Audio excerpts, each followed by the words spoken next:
28 April 2026 रोजी दिल्लीतील कमलानगर येथील ऐतिहासिक आर्य समाजात मंदिरात एका मुस्लिम मुलीची वैद्यकीय परंपरेनुसार घर वापसी करण्यात आली, ज्यानंतर तिने हिंदू धर्म स्वीकारला। या विधीनंतर मंदिराच्या आवारात यज्ञकुंडातील धूर आणि हवनांचा सुगंध रेंगाळत असतानाच तिथल्या सेवादाराने या गुप्त पूजेचा थक्क करणारा खुलासा केला।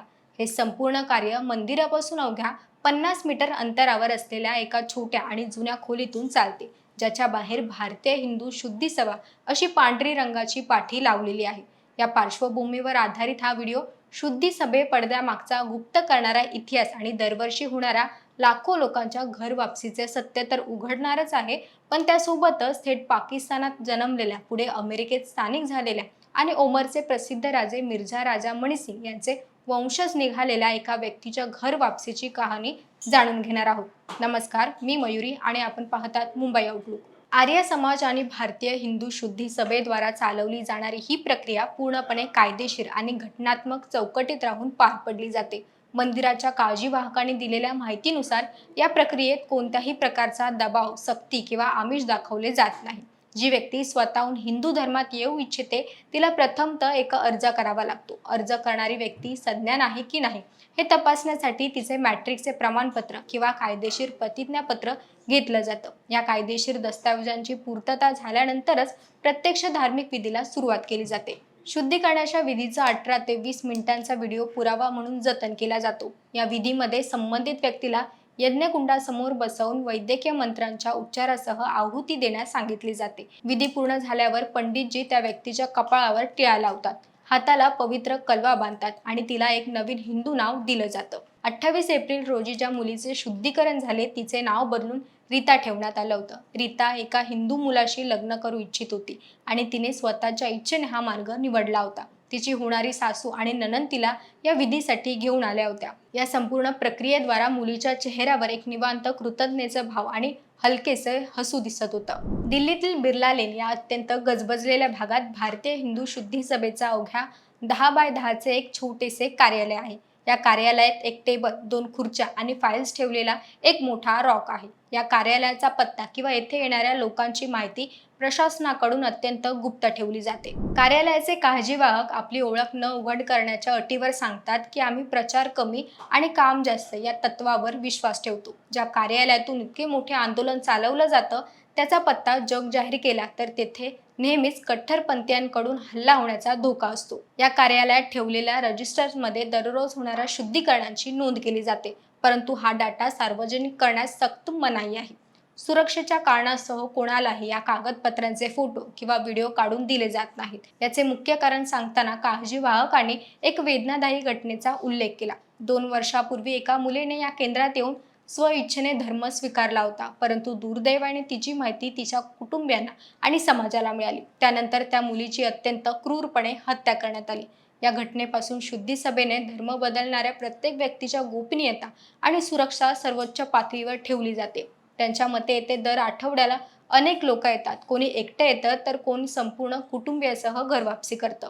वर्षाला हा आकडा एवढा प्रचंड असतो ज्यामध्ये मुस्लिम, ख्रिश्चन अशा दोन्ही धर्मियांचा समावेश असतो, परंतु त्यात मुस्लिम बांधवांचं प्रमाण जरा अधिकच आहे। भारतीय हिंदू शुद्धी सभेचे महामंत्री सुभाषचंद्र दुआ यांनी आंदोलनाच्या ऐतिहासिक मुळांवर प्रकाश टाकला। त्यांच्या मते या आंदोलनाची पायाभरणी खुद्द आर्य समाजाचे संस्थापक स्वामी दयानंद सरस्वती यांनी 1875च्या सुमारास केली होती। देहरादूनचे रहिवासी असलेला एक मुस्लिम गृहस्थ मोहम्मद उमर हे स्वामी दयानंद सरस्वती यांच्या विचारसरणीशी प्रेरित झाले। त्यांनी वैदिकीय धर्मात परत येण्याची इच्छा व्यक्त केल्यानंतर स्वामीजींनी त्यांचे शास्त्रोक्त पद्धतीने शुद्धीकरण केले आणि त्यांना अलगधारी असे नाव देण्यात आले। हेच अलगधारी पुढे जाऊन सनातन धर्माचे आणि वैद्यकीय विचारांचे खूप मोठे प्रचारक बनले। यानंतर या आंदोलनाला खरे मोठे आणि संस्थात्मक रूप मिळाले ते 25 फेब्रुवारी 1923 रोजी, जेव्हा स्वामी श्रद्धानंद यांनी आग्रा येथील रायभा गावात एका ऐतिहासिक मोहिमेची सुरुवात केली। मुघल आक्रमकांच्या काळात जुलूम, जबरदस्ती आणि जीवन वाचवण्यासाठी ज्या हिंदूंच्या पूर्वजांना इस्लाम स्वीकारावा लागला होता, अशा लोकांना पुन्हा आपल्या मुळांकडे आणण्याचं काम स्वामी श्रद्धानंद यांनी केलं होतं।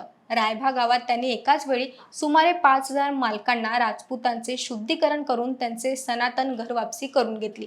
1923च्या अखेरपर्यंत हा आकडा 30,000च्या पार गेला होता आज इतक्या वर्षानंतरही आग्र्याच्या रायबा गावातील मलकांना राजपूत समाजातील लोक सांगतात की मुघलांच्या राजवटीत त्यांचे पूर्वज मुसलमान झाले होते, पण त्यानंतर शुद्धीकरण करून ते पुन्हा हिंदू झाले. आजही या गावात एका भागाचे नाव हे शुद्धी मॉल आहे, जिथे हा ऐतिहासिक विधी पार पडला होता. आज या समाजातील मुलामुलींचे लग्न पूर्णपणे हिंदू पद्धतीनुसार आणि हिंदू कुटुंबियांसोबतच होतं. महामंत्री सुभाषचंद्र दुआ यांनी स्पष्ट केलं की शुद्धी सभेचे कार्य केवळ भारतापुरती मर्यादित नसून त्यांचे एक मोठे आंतरराष्ट्रीय नेटवर्क आहे. विशेषतः दक्षिण आफ्रिका आणि अमेरिकेत हे काम मोठ्या प्रमाणावर चालतं. याचे जिवंत उदाहरण म्हणजे अमेरिकेत राहणारे अनवर रजा आणि त्यांची पत्नी झारा खान, ज्यांनी 4 वर्षांपूर्वी वैद्यकीय धर्मात प्रवेश केला. अनवर रजा यांचा जन्म पाकिस्तानमधील लाहोर येथील एका कट्टर मुस्लिम कुटुंबियात झाला होता. त्यांचे वडील धार्मिक विचारसरणीचे असल्याने त्यांनी अनवर यांना जमात-ए-इस्लामी पक्षाचे प्रमुख मौलाना मौदी यांच्याकडे इस्लामी विचारधारेचे उच्च शिक्षण घेण्यासाठी पाठवलं होतं. मात्र अनवर यांच्याकडे त्यांच्या आजोबांचा खूप मोठा प्रभाव होता. त्यांचे आजोबा कट्टरवादी नव्हते. त्यांनीच लहान असल्यापासून अनवर यांना प्रभू रामचंद्र आणि झाशीची राणी लक्ष्मीबाई यांच्या शौर्याच्या गोष्टी सांगितल्या होत्या. 1980 मध्ये अनवर रजा अमेरिकेत स्थायिक झाले. तेथे गेल्यानंतर त्यांनी आपल्या कुटुंबियांच्या मूळ वंशावळीचा शोध घेण्यास सुरुवात केली. जेव्हा त्यांनी त्या उर्दू दस्तऐवजाचा इंग्रजीत अनुवाद केला, तेव्हा त्यांना एक धक्कादायक आणि अभिमानास्पद सत्य समजले. ते दुसरे तिसरे कोणी नसून राजस्थानमधील ओमेरचे 19वे कचवाह राजा आणि मुघल शासक अकबरचे सरसेनापती मिर्झा राजा मणिसिंग यांचे थेट वंशज होते. मुघल काळातील राजकीय दबावामुळे किंवा अन्य कारणांमुळे त्यांच्या पूर्वजांना मुस्लिम व्हावे लागले होतं. आपल्या खऱ्या मुळांचा शोध लागल्यानंतर अनवर रजा यांच्या जीवनात मोठा बदल झाला. त्यांनी मांसाहार पूर्णपणे सोडून नमाज पठण बंद केले आणि मानसिक शांततेसाठी विपश्यना व ध्यानाचा मार्ग स्वीकारला. ते मनातल्या मनात संतान धर्माकडे ओढले गेले होते, पण त्यांना योग्य मार्ग सापडत नव्हता. अखेर सोशल मीडियाच्या माध्यमातून त्यांचा संपर्क भारतीय हिंदू शुद्धी सभेच्या कार्यालयाशी जोडला गेला. 4 वर्षांपूर्वी अमेरिकेतील टेक्सास येथे आर्य समाजाच्या वतीने वैद्यकीय रीतिरिवाजानुसार त्यांचे आणि त्यांच्या पत्नीचे शुद्धीकरण करण्यात आले. शुद्धीकरणाच्या ऐतिहासिक प्रक्रियेनंतर अनवर रजा यांचे नाव नरेश सिंह राजपूत झाले, तर त्यांच्या पत्नीचे नाव झारा खान यांचे नाव झारा सिंह झाले. त्यांची पत्नी सध्या ब्रह्मकुमारी संस्थेची एक सक्रिय कार्यकर्त्या म्हणून कार्यरत आहे. भारतीय हिंदू शुद्धी सभेचे संपूर्ण जडणघडणीवरून आणि इतिहासामधून हे स्पष्ट होतं की हे आंदोलन हे केवळ सक्तीचे धर्मांतर नसून अनेकांसाठी तो आपल्या हरवलेल्या सांस्कृतिक आणि कौटुंबिक मुळांकडे परतण्याचा एक वैचारिक प्रवास आहे. कागदपत्रांची अचूक पडताळणी, अर्जदाराची संमती आणि कायदेशीर प्रतिज्ञापत्र आणि व्यक्तीची कमालीची गोपनीयता राखत हे केंद्र आजही देश-विदेशात आपले काम शांतपणे करत आहे. स्वतःचे मूळ शोधत पाकिस्तानातून अमेरिकेत गेलेले नरेश सिंह राजपूत असोत किंवा दिल्लीतील रीता, या सर्वांसाठी घर वापसी हा केवळ धार्मिक बदल नसून त्यांच्या वैचारिक स्वातंत्र्याचा आणि आत्मिक शांततेचा एक महत्त्वाचा टप्पा ठरला आहे.